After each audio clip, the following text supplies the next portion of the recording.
She arrived wrapped in old brown paper, a small porcelain doll with a bright red silk dress and eyes that looked far too human. Mina had no idea who left it at her doorstep that morning. There was no note, no name, no message, just her address written in shaky handwriting. She didn't care much. She tossed the package inside and left for work. That night, everything changed. Around 2:43 a.m., Mina woke up to a soft tapping sound. At first, she thought it was the window. Then she realized the sound was coming from inside her room. She slowly turned her head. Her eyes adjusted to the darkness. The doll, the one in the red dress, was sitting on her bedroom floor, facing her. Mina sat up fast. Her heart pounded. "No, I left you in the living room." She turned on the light. The doll didn't move. It stayed perfectly still, legs stretched out, tiny porcelain hands on its lap. She picked it up, irritated, and placed it back on the table in the living room. But just as she turned away, a soft whisper floated behind her. "Don't break me." Mina froze. She spun back, but the doll was still lifeless. She convinced herself it was her imagination, closed the lights, and went to bed. The next morning, Mina found something strange on her hallway wall. 3 scratch marks, long, deep, fresh. She lived alone. She examined the doll, but its porcelain hands had no sharp edges. That night, she placed the doll inside a locked glass cabinet, a small one used for storing souvenirs. She even tied the cabinet doors with a ribbon. At 2:43 a.m. again, she woke up, not to tapping this time, but to laughter, soft, broken, childish laughter. Her heart froze. She walked into the living room. The ribbon around the cabinet was on the floor. The doors were open, and the doll was missing. Her breath caught. She turned around. It was standing on the couch, pointing toward the front door. Mina whispered, "What do you want? What are you pointing at?" No answer. Only the distant sound of footsteps outside her door. Slow, heavy, dragging. She ran to the peephole, but saw no one. The next day, trembling, Mina searched online. Doll in red dress mystery. Porcelain doll left on doorstep. Doll moves by itself. Then she found a forum thread. If you receive a doll in a red dress, you are chosen. It warns before death. Everyone who owned it died within 7 days, except the ones who listened. Someone had commented, "The doll isn't the killer. It's protecting you from something that follows you." Protecting her. From what?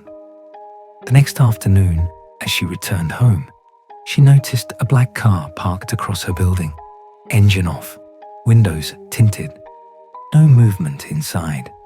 The same car appeared the next day, and the next, sometimes early morning, sometimes late night, always watching. Mina tried reporting it to police, but without proof, they dismissed her concerns. That night, the doll acted strangely again. At exactly 2:43 a.m., it knocked over a lamp, then crawled, actually crawled, toward the window. Mina screamed and backed away. The doll raised its porcelain arm and pointed outside, to the same black car. A figure was inside, sitting, watching her apartment. But this time, the figure lifted their head and looked directly at her window. Mina was breaking, barely slept, barely ate. The doll now moved in daylight.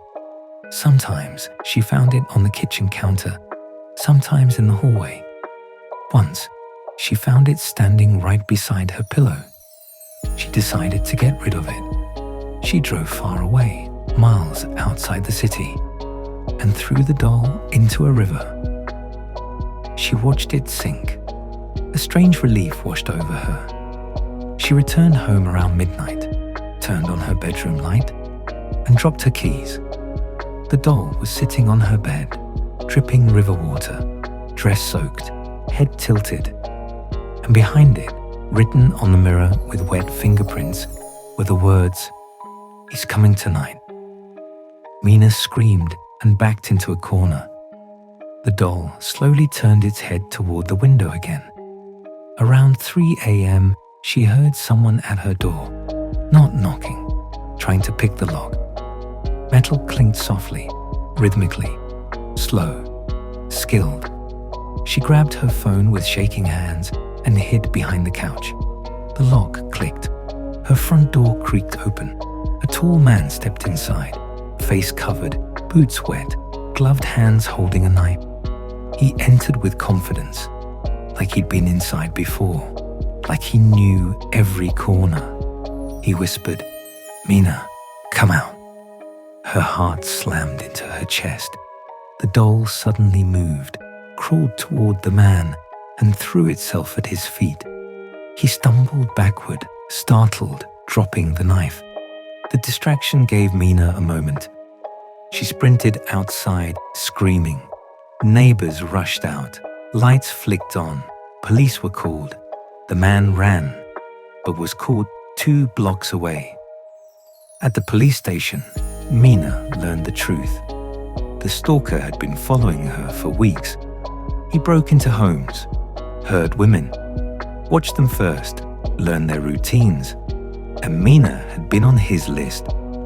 She asked the officers, "Do you know anything about the doll?" The officers exchanged glances. One of them said, "That doll isn't the problem. It belonged to your neighbor. She survived an attack last year. She said the doll protected her too, and made us promise to give it to the next target she sensed." Mina stared at the doll, now sealed in an evidence box. Its head suddenly tilted inside the box, eyes shifting to meet hers. For the first time, it smiled. A month passed. Mina moved to a new city, changed her number, started over. One morning, she opened her apartment door to grab a parcel. There it was, the doll in the red dress, perfectly dry, eyes bright, sitting quietly on the floor. Next to it was a note. "You survived. Now it's your turn. Give me to the one who needs protection next." Below the note was a photo of someone standing outside her building, a shadowy figure, watching her door, waiting. Mina realized the truth. The doll doesn't just protect, it hunts the hunters, and she is now part of its cycle, whether she wants to be or not. Thanks for watching. Please like, share, and subscribe our channel for more interesting stories.